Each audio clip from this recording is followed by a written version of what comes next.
Bonjour à toutes et à tous. Voilà, nous sommes désormais au slide 35 du fichier PowerPoint dans le chapitre 4 dédié à quelques questions relatives à la responsabilité.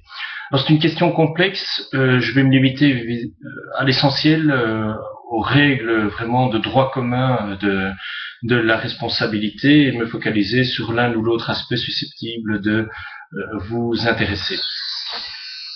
Alors, je ne fais que répéter ce que je vous ai déjà dit dans l'introduction et par ailleurs, c'est que Internet n'est pas un no man's land juridique et bien entendu, les règles de droit commun de la responsabilité sont tout à fait identiques pour les actes que vous posez sur Internet. Si vous commencez à insulter publiquement en pleine rue une personne, vous êtes attaquable. De la même manière, si vous commencez à insulter publiquement une personne sur Internet, que ce soit sur un blog, sur un profil ou autre, vous êtes bien entendu attaquable. Alors, il est important quand même de bien comprendre qu'il y a deux types de responsabilités. Il y a ce qu'on appelle la responsabilité pénale et il y a ce qu'on appelle la responsabilité civile. Alors, dans le cadre de la responsabilité pénale, l'idée, c'est que le législateur va considérer que toute une série de comportements qu'il va décrire dans une disposition légale sont suffisamment graves pour mériter une sanction dite pénale, qui peut être une peine d'amende ou une peine de prison ou les deux. Tous ces comportements, bien entendu, sont très clairement décrits dans le cadre de législation pénale et le fait d'accomplir, de réaliser ce type de comportement peut donner lieu à sanction pénale. Alors l'objectif général étant, bien entendu, de la part du législateur, de protéger l'intérêt général, de protéger la société par rapport à ce type de comportement.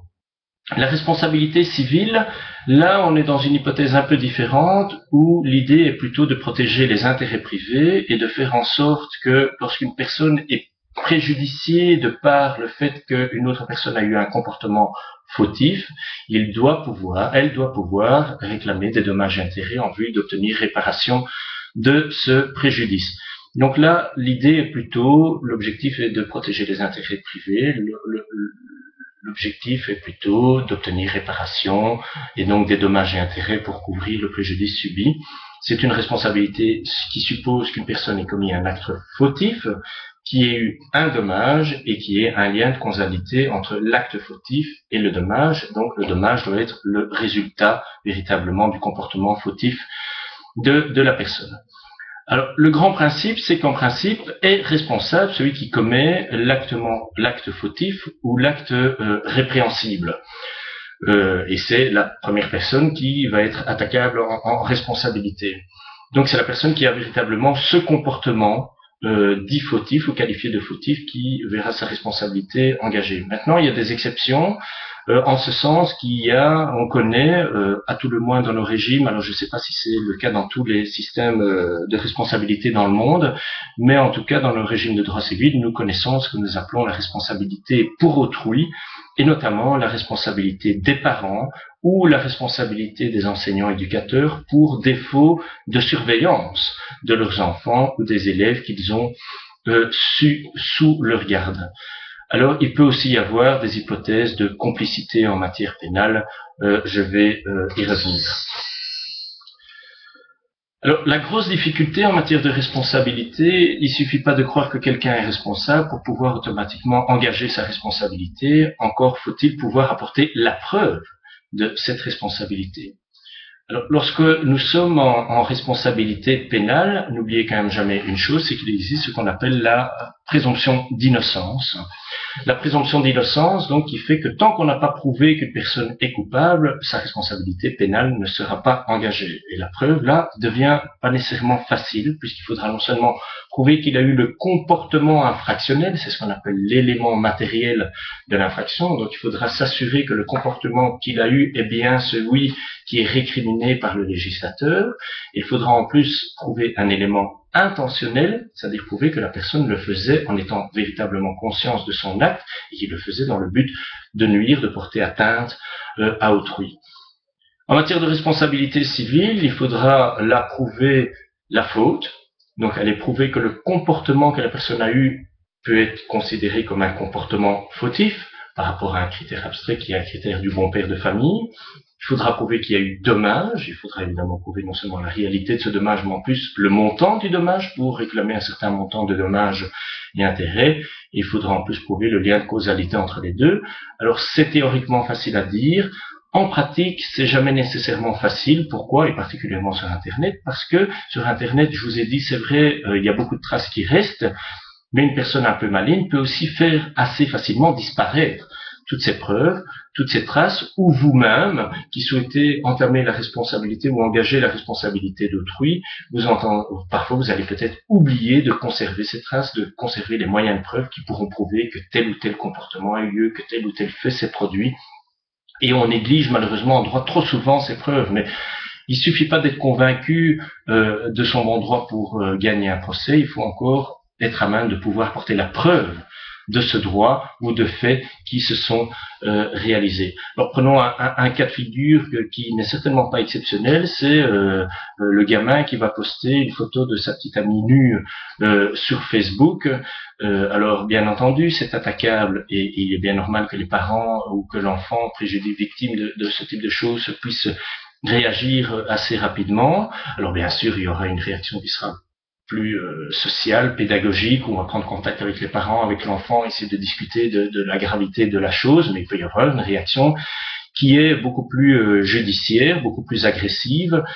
Alors, à mettre en œuvre, ce sera pas nécessairement facile, parce qu'entre-temps, peut-être que la photo aura disparu, peut-être que le gamin aura fait disparaître la photo, qu'il n'y aura pas de témoin, que vous-même n'avez pas pris une copie, une image écran de ce qui s'est passé, ou à tout le moins certainement pas par une personne assermentée dont on ne pourra pas mettre en doute le moyen de preuve ainsi récolté.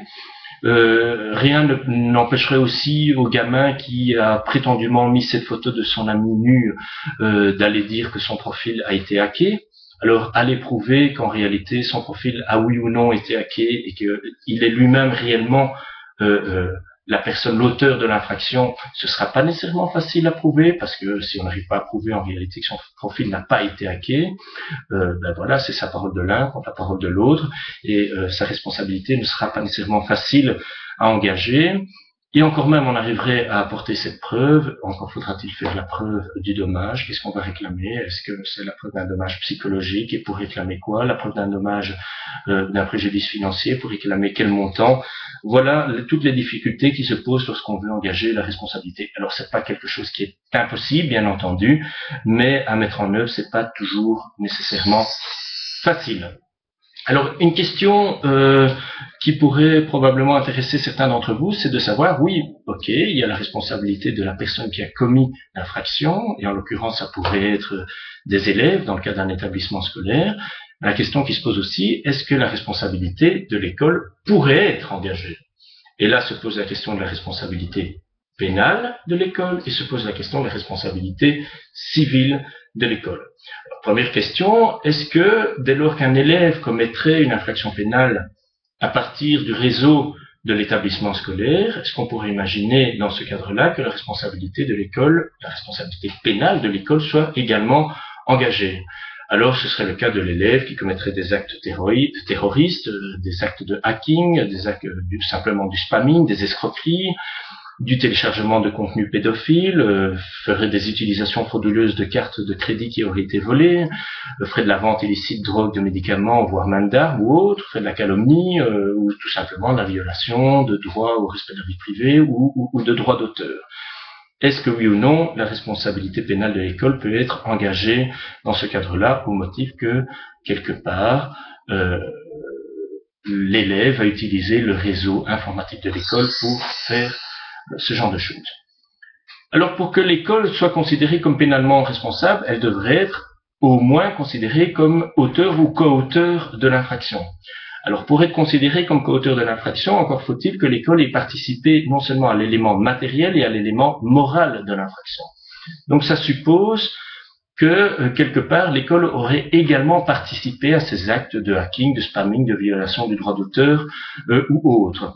Et il faudrait en plus prouver que l'école était bien consciente que ça se faisait, donc notamment un responsable de l'école faisait ce genre de choses et qu'il avait l'intention de le faire avec l'élève en question. Alors autant dire que l'hypothèse risque d'être rare, elle n'est pas impossible, elle peut arriver, mais elle sera probablement extrêmement rare, et même si elle se présente, encore faudra-t-il le prouver, puisque je vous l'ai dit, prouver ces deux éléments pour pouvoir engager la responsabilité pénale sont deux éléments assez difficiles à prouver, et donc on peut probablement considérer qu'il y a peu de chances que la responsabilité pénale de l'école soit engagée, ce qui ne veut pas dire qu'on ne pourrait pas engager la responsabilité civile de l'école, notamment pour défaut de surveillance éventuelle.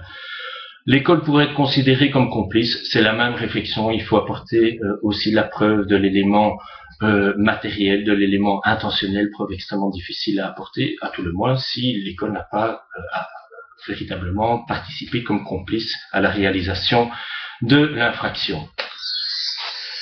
La responsabilité civile, elle par contre, peut être plus probable. Et là, on va faire application des règles classiques de responsabilité. Si on peut notamment engager la responsabilité de l'école, notamment pour responsabilité de fait d'autrui, en l'occurrence des élèves que l'école a sous sa responsabilité, sous sa surveillance.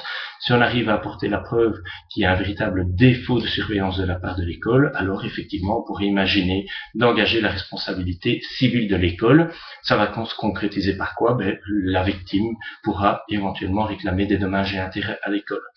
Alors ça, c'est une hypothèse beaucoup plus probable. Pourquoi? Parce que les victimes, évidemment, d'un tel dommage vont attaquer toutes les personnes vis-à-vis desquelles elle pourra réclamer des dommages et intérêts.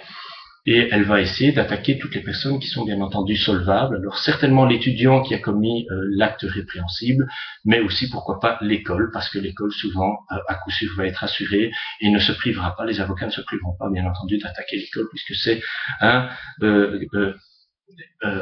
débiteur possible vis-à-vis duquel on pourra aller réclamer de l'argent assez facilement. Ce qui ne veut pas dire pour autant qu'on pourra facilement engager la responsabilité toutefois de l'école. Alors, en pratique, vous l'avez bien compris, c'est pas nécessairement une responsabilité facile à mettre en œuvre, qu'elle soit pénale ou qu'elle soit civile, mais soyez quand même prudents et prenez des actes préventifs par rapport à ce genre de choses.